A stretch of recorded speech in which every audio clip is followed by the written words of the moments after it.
name's Coach Matt, and I'm going to share with you principles that helped me be a successful soccer coach when I coached youth and high school soccer. The first principle is move, space, time, score, which is how do you move the ball and players into space to create time for an opportunity to score or prevent a goal. That principle right there, if you instill that into yourself as well as into players, it will answer and solve pretty much all questions that you'll have in your teaching and in your soccer career. For example, when I set up practices and even in games, we always address this. Move, space, time, score.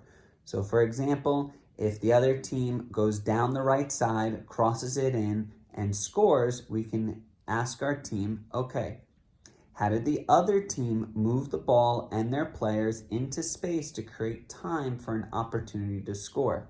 Let them answer. For us, how did we move ourselves and allow the move, and how did we move the ball into space to create time for an opportunity to prevent a goal? Let them answer. That is an example, and you can, as you coach, you will see how this principle really helps you out. Next are the 5 pillars of soccer: technical, tactical, physical, mental, and character. For technical, you got passing, shooting, settling, tackling, and dribbling. Get your players to understand those basic skills. There's a little more skills than that, but those 5 basic skills they need to understand.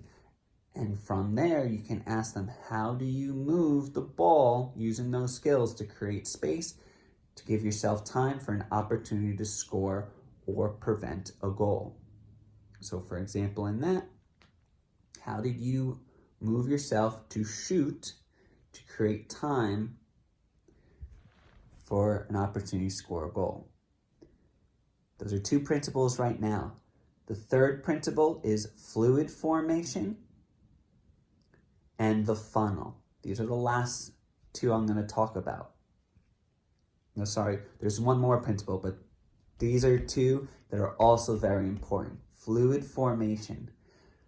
Allow your players to play all positions as well as to switch positions, but keep the formation.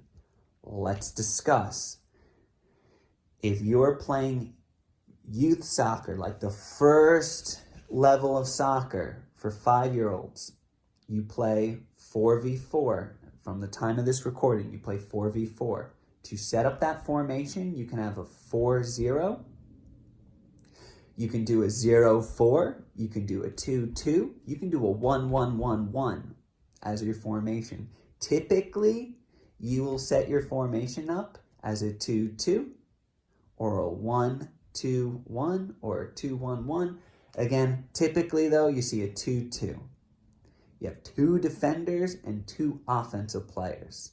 And that's how they typically teach that. However, those 2 offensive players won't play defense, and the 2 defensive players won't play offense. So what you teach them is say, here's the formation. You have 2 players in the back, 2 players up front. As we move, we're going to move together onto the other side together, staying in this formation. As we come back, we're going to go back to our side when we don't have the ball. We're going to move to our side. When we have the ball, we're going to move to the other side to try to score, okay? And score by getting the ball into the funnel. Now, these are skills that you need to teach your player in practice. But now you set up that 2 in the back, 2 in the front. When we have the ball, we all attack. When we don't have the ball, we all defend. So now everyone's a defender and everyone's an offensive player. Now team, 2 in the back, 2 in the front. We always have to keep that formation. So if Matt, for example, the player in the back left goes up, who needs to go back to fill that spot? Well, either Matt or someone else. So we always have that formation. That is a fluid formation. Now, the young kids may not understand that very well, but the older kids, age 8, started to understand this for me. The high school players really need to understand this, but start small. Start with small formation, so 4 players, and then build up to that 11 player formation, fluid formation. The last one is the funnel. Now the funnel will also help solve all problems when it comes to where to shoot and where to defend. The funnel is an imaginary line that is from the goalposts to the big goalie box or the 18-yard box. So the goalpost to the corner of the 18-yard box, the same side. Then you draw it on the other side, the corner of the post to the corner of the 18-yard box.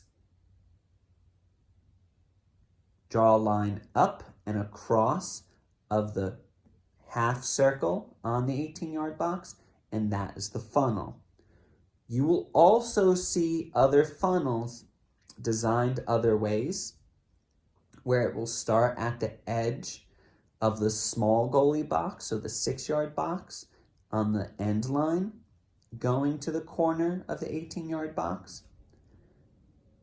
But how I do it is from the goalpost, because that will always be the same, the goalpost to the corner of the 18-yard box, up and across the crescent, so the half circle, so the top of that, and down to the corner, and then back to the goalpost. So then you have a funnel. Getting the ball into the funnel will increase your probability of scoring a goal, and preventing the ball from getting into that position will increase your chances of not allowing a goal to be scored. Can you score a goal from outside of the funnel? Yes, it happens. I'm just addressing to players, if you get the ball in the funnel, you have a higher probability of scoring than if you took a shot outside of the funnel. This will address the player who takes shots from 30 yards out and turns the ball over every single time.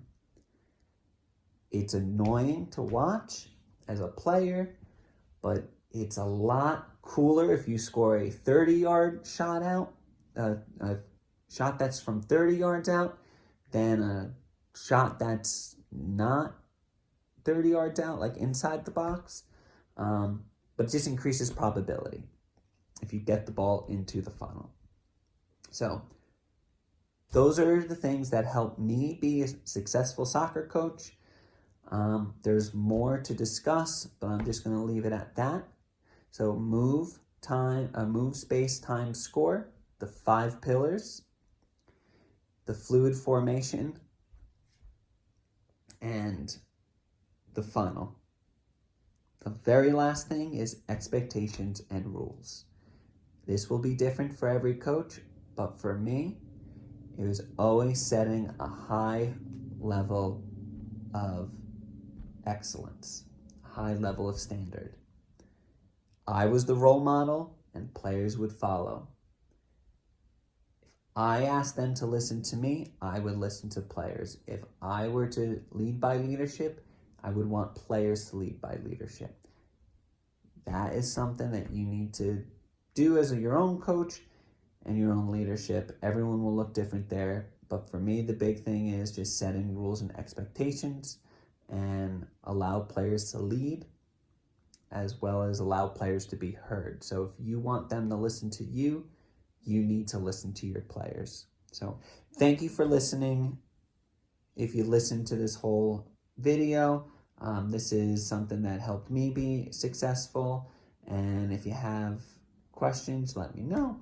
But thank you so much and have a wonderful rest of your day.